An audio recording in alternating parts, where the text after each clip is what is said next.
Lepasin ya. Udah, Pak.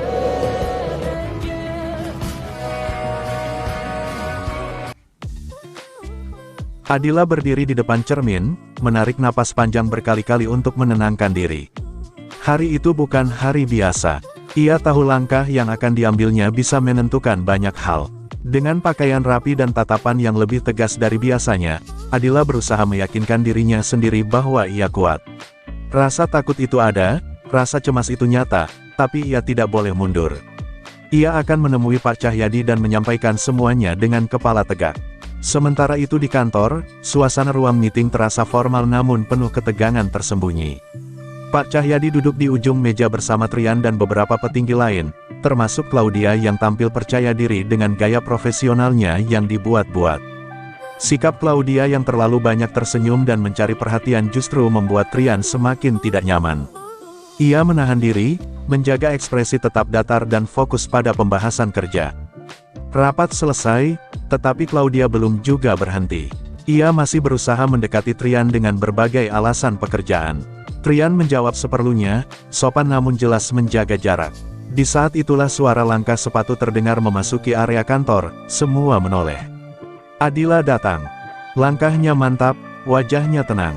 Ia hanya melirik sekilas ke arah Claudia tanpa memberi ruang sedikit pun untuk drama. Tanpa basa-basi, Adila langsung menyampaikan niatnya untuk berbicara dengan Pak Cahyadi. Suasana mendadak sunyi. Pak Cahyadi tak punya pilihan selain mengangguk dan mengajak Adila masuk ke ruangannya.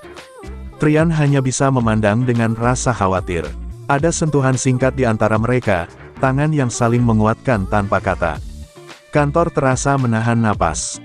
Di dalam ruangan, Adila berbicara tegas. Ia datang bukan untuk menantang, melainkan untuk meluruskan.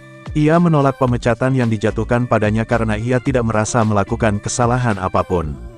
Berita viral yang beredar adalah fitnah, dan ia siap membuktikannya. Ia sudah memenuhi semua permintaan Pak Cahyadi sebelumnya, bahkan sampai menandatangani surat cerai dan melakukan hal-hal yang sebenarnya berat baginya.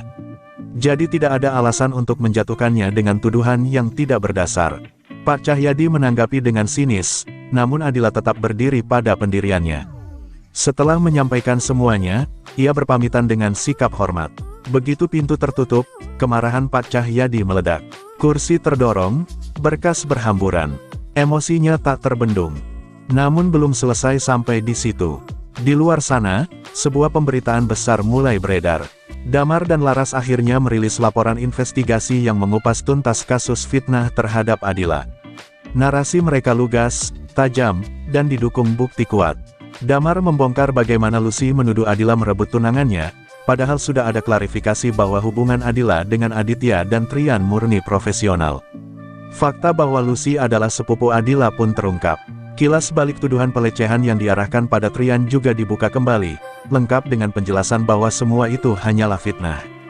Yang paling mengejutkan adalah rekaman CCTV yang memperlihatkan kejadian sebenarnya dengan Claudia. Terlihat jelas Claudia yang terjatuh sendiri lalu menuduh Adila. Bahkan percakapan di toilet, di mana Claudia merasa lebih pantas menjadi istri Trian, ikut terungkap, semua terbuka tanpa celah. Damar menyebut bagaimana seorang istri mantan CEO di Nirwana Group difitnah secara sistematis. Ia bahkan menyinggung keras sikap mertua yang memecat tanpa bukti kuat. Publik pun bereaksi. Netizen mulai menyadari bahwa Adila adalah korban. Di kantor, wajah Pak Cahyadi memerah membaca pemberitaan itu. Kebenaran memang terbongkar, tetapi kebenciannya pada Adila tak serta-merta hilang. Ia merasa dipermalukan. Andra mencoba menenangkan dan mengingatkan bahwa reputasi perusahaan bisa terdampak jika konflik ini berlanjut. Namun emosi Pak Cahyadi sudah terlanjur membuncah. Semua urusan diserahkan pada Andra untuk dibereskan. Di sisi lain, Claudia menahan malu. Tekanan dari keluarganya membuatnya terpojok. Dalam kepanikan, ia justru mengancam Herlina, sosok yang diduga berada di balik rencana fitnah ini. Ia menuntut bayaran lebih besar agar tetap bungkam. Herlina panik, tetapi menyetujui permintaan itu sambil menyusun rencana baru dalam diam. Semua pemberitaan yang viral itu sebenarnya hasil kerjasama yang dirancang matang. Kilas balik menunjukkan bagaimana Adila dan Trian diam-diam bertemu Laras. Damar awalnya curiga dan mengikuti, bahkan sempat terjadi kesalahpahaman kecil ketika Trian memergoki Damar merekam. Namun setelah semuanya dijelaskan, mereka duduk bersama. Adila dan Trian meminta bantuan media untuk membersihkan nama baik.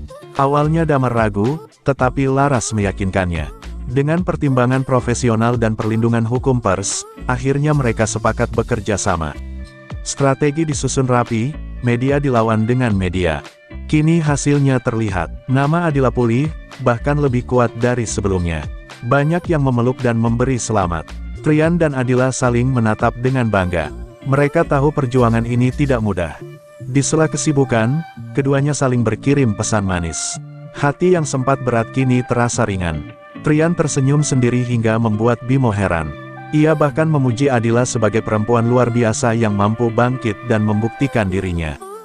Semua terasa lega, kebenaran akhirnya berdiri di tempat yang semestinya. Meski Pak Cahyadi masih menyimpan amarah, publik sudah tahu siapa yang benar dan siapa yang memutarbalikkan fakta. Dan di tengah badai yang sempat mengguncang, Adila dan Trian justru semakin kuat, saling menggenggam, siap menghadapi apapun yang datang berikutnya.